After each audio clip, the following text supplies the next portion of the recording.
Okay, no intro this time because I'm diving straight into this with my boy Swisheel because we've heard quite a bit of BS where people don't really know what they're talking about when it comes to the draft. So I got the expert here. He knows all. You okay? Yeah, I just had to get that out. It's like Tourette's. It just comes out of me. What was that? I want some rest. Are we having fun yet? Okay, let's go. Let me cue the music. All right. What was that? You scared the hell out of me. It spoke from the heart. All right. So let's dive into this. So I know that you've talked about this quite a bit. Like we've talked about DeJounte Murray and possibility of something happening in the draft with that, because that's kind of what it's going to have to come down to if we end up with the ninth and have to trade up. But just starting off, what's your feelings about this draft? Like, how do you want to start this? Obviously, I've seen some of the interactions, for lack of better words, that you've had on Twitter. Let's be honest, folks. It's been attacks. It's been attacks on my boy Clan, and they're out for blood, and I'm not cool with it. Don't fuck with him. Can I say that on here? I don't want to get you. Nah, you're good. don't fuck with him. But yeah, I think a lot. I just kind of wanted to jump on here because I do agree with a lot of what you've been saying, and I don't think it's like you being pessimistic about our team in general, or like hating on players, or hating on the fandom in general. It's just how you choose to fan. I thought doing a video like this with you would help at least provide a little bit more clarity as to why you've been giving these kind of takes. Let's just go ahead and start off with the very simple thing, because this is one thing that people didn't understand, didn't quite get. And first and foremost, some people have said this, and let's just focus on the Spurs. Some people have said that the Spurs can land, we could very well land 7th, 6th, 5th, 8th. That's not the case. I mean, and this is where your takes come in from previous weeks about, tanking and getting down there, because I've seen a lot of people say, well, don't worry, it's the lottery. We could still end up with like pick 6 and be fine. And no, it doesn't work that way, because like, for example, these the top 4 worst teams, or top 5, they are, or I don't want to say like top 5 or anything, but essentially they want these top 4 worst teams to pretty much be guaranteed a spot in the top 5. And, right. The worst team has to be guaranteed a spot in the top 5. Well, if you have the like 14th worst team come in and win the lottery all of a sudden, that screws it up for all the other teams, and then their odds are thrown off. So they have to have picks that are unattainable for certain teams, and that's how it works for us. Every team has a shot at the top 4, but it's not like the whole lottery's open. So for us, it's either pretty much we're either getting by the odds pick 9 or 10, or we have a very, very small chance at ending up in the top 4. My thing too, I was just going to say this, is because I'm actually one of the people that say 20% is not bad. Now, contextually, like all these other teams obviously have better shots, and it's very close. Like we have just as much as a shot as the Pelicans, not the Lakers, but the Pelicans who got their picks. So we're about close there. I would just say, I don't know, it's a 1/5 shot, right? 1 out of 5 that we end up in the top 4. I mean, I kind of see that as, this might be morbid, but if we were playing Russian roulette, and I said it was 1/5 shot, I think you'll be pretty nervous. Yeah, it's it's like you say, that's where I use the same analogy. Like 20% is nothing to scoff at, and it is something to keep an eye on. But like, you have to keep in mind that you're also going backwards in the lottery, counting down to that number 1 pick. So, while yes, there's a small chance and all that, we're talking about like at pick 9, let's say you've got a 51% chance of that bullet hitting you. Yeah. So, which are you going to be more worried about, going in that pick 1 through 4 range or the 9? So, it's heavily weighted in favor there. And what I'm expecting is just a straight drawing where we end up with pick 9. And that's okay, but that's where I was kind of agreeing with. I would have liked to see us, a little more invested in the lottery because, and people will hate me for saying this, but I mean, I didn't feel like we got all that much out of that Pelicans game. No.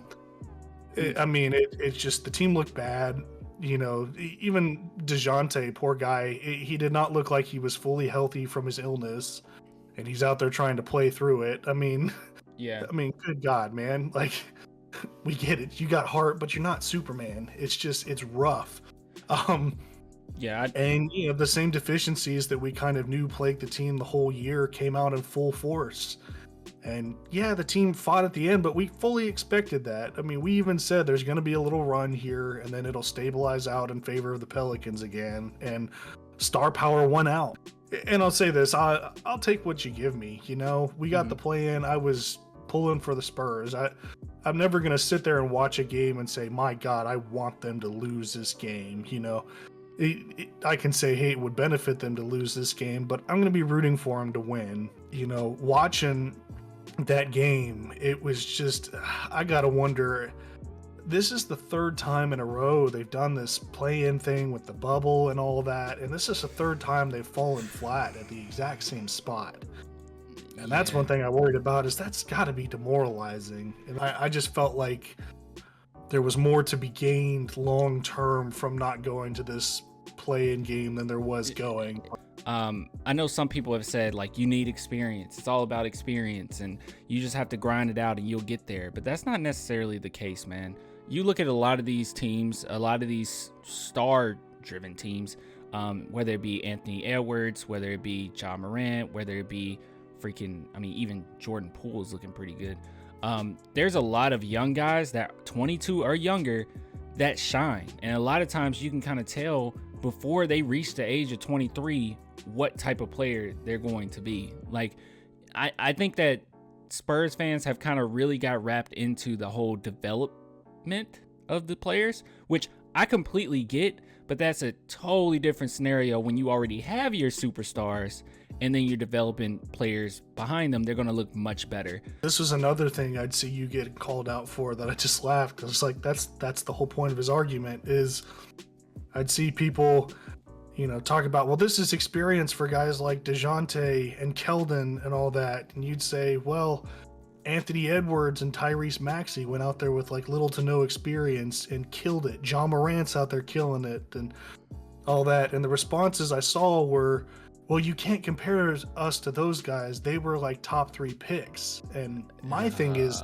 that's the point. Yeah, that is the point we're trying to make, is that, we're out here talking about experience, hoping these guys can garner anything from that one play-in game, when maybe the answer all along is, why don't we get one of those guys who's one of those top picks who doesn't need all that experience to shine like that? And it might help us fast track a little bit more. Experience to me is like, look, you play like 80 something games in a season. All right. There's a lot of experience. Now, when you get into the playoffs and we're talking about making a run, that's good experience if you have a team that's already established and you're ready to take that next step. But when you're in the rebuilding phase, which we never 100% dived into, it doesn't mean much. A lot of these players won't be here. I don't have faith that Keita Bates Diop will be here forever. Or some players I'm not even sure. Like, even ones that we are pretty sure on, I'm not sure if they'll be here. Similarly, how I've loved things and think it's time for change. We have a new podcast. Yes, sir. I guess you'll put the link in the description, but yeah. It's a power 4, man. We've got you and me back together at last. We've got good old Matty, the Spurs ranter himself, and we've got Impeccable on there with us. We're called Views from the Rafters, and someone said the other day, why are you starting a podcast now? It's the end of the season. And we said, that's why. It's the end of the season. Yeah. There's finally some new stuff to talk about instead of the same old, same old. So exactly. It's going to be Spurs-centric with a little bit of general NBA and basketball sprinkled in there, and just a lot of fun. So we're still trying to decide whether we want to record it live or pre-record it and release it for you guys. So let us know down in the comments, what you'd like to see from that, and any topics you want discussed, things like that. Yes, sir. And also, guys, follow Swisheel. I don't know if anyone knew this, but when I did the Dewan Blair document or mini doc or whatever, you wrote that. Like, you're a really good writer. So you even wrote another script for me for Patty Mills that I never got around to. But you're really good at writing. So like, oh wait, trying to take my commission from me. What's that? What's up with that? Trying to take all my writing commission from me? You're not going to release the Patty Mills documentary. I put my soul on that, dude. I'm sorry. I'm sorry, Swisheel. I'll write you another one. But yeah, man. So look, I appreciate you coming through. Yeah, this is more like just kind of a mini pod almost. But we're definitely gonna get together again for this views from the rafters, and that should be pretty doggone fun. And we'll figure out like when we're gonna do that. But everybody, go follow that. Go follow Swisheel.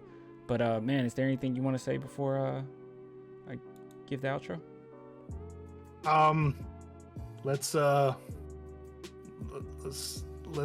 Let's get these draft picks. Yeah, that was incredible. All right, we'll get with you guys later, man. Until next time, deuces. Hold it here. It's the draft.